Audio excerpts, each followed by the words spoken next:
Kamu bisa kenalin nggak ini kayu apa?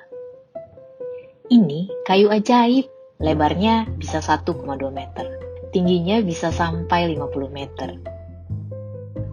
Tahan lembab, tahan rayap, dan super kuat. Makanya suka dipanggil kayu besi, namanya kayu ulin. Karena itu semua, kayu kebanggaan Indonesia ini dicari dunia.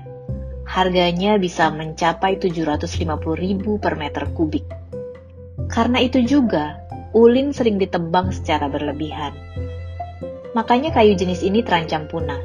Ironisnya, bukannya terus dilindungi, pemerintah malah cabut status perlindungan ulin dan 9 tanaman terancam punah lainnya.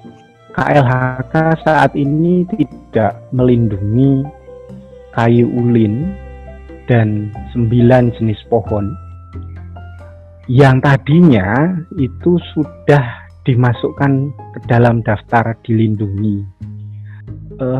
Kayu ulin itu masih sangat sulit dikembangbiakan. Jadi beberapa waktu lalu mungkin bisa nanti di cross check kepada Prof. Tukirin gitu. Saya diskusi di rumahnya, beliau menjelaskan tantangannya itu tidak hanya dari sisi permintaan yang tinggi, tapi juga sisi teknis budidayanya. Padahal, pemerintah berkomitmen untuk melindungi kekayaan hayati di Indonesia, termasuk ke-10 tanaman tersebut. Mendorong pemerintah agar lebih peduli bagaimana menyelamatkan pohon-pohon asli Indonesia yang terutama menurut kami itu diindikasi sudah mengarah kepada terancam untuk punah. Nah, sehingga itu perlu ada satu tindakan aksi lah dari pemerintah. Terbitnya peraturan ini juga tanpa rekomendasi dari Lembaga Ilmu Pengetahuan Indonesia. Tapi menurut saya secara teoritis biasanya itu harus melalui sosialisasi, dengar pendapat sebelum diketok, diundangkan. Entah itu dikeluarkan atau dimasukkan, itu ada tahapan-tahapannya. Terus, dampaknya apa?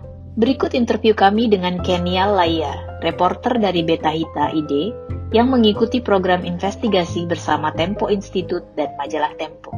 Ada beberapa temuan dari investigasi ini bahwa pembatalan status dilindungi ulin tidak mendapat rekomendasi dari Lembaga Ilmu Pengetahuan Indonesia atau LIPI.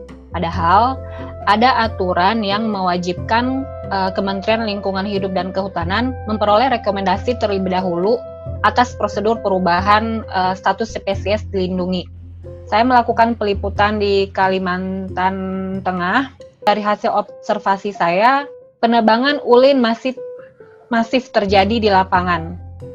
Ulin ini karena nilai ekonominya sangat tinggi, dia tetap dicari dan tetap dijual di berbagai toko kayu di Kota Pangkalan Bun. Ternyata ada banyak perusahaan yang memproduksi ulin bahkan saat statusnya masih dilindungi. Dia tetap ditebang, tetap diproduksi oleh perusahaan. Bagaimana ketika statusnya tidak lagi dilindungi? Hal ini tentu dikhawatirkan membuat ulin semakin terancam dan semakin berpotensi untuk punah. Ragil dan Auriga membuat petisi di change.org agar Kementerian Lingkungan Hidup dan Kehutanan merevisi peraturan menteri dan kembali melindungi kayu ulin serta 9 tanaman langka lainnya.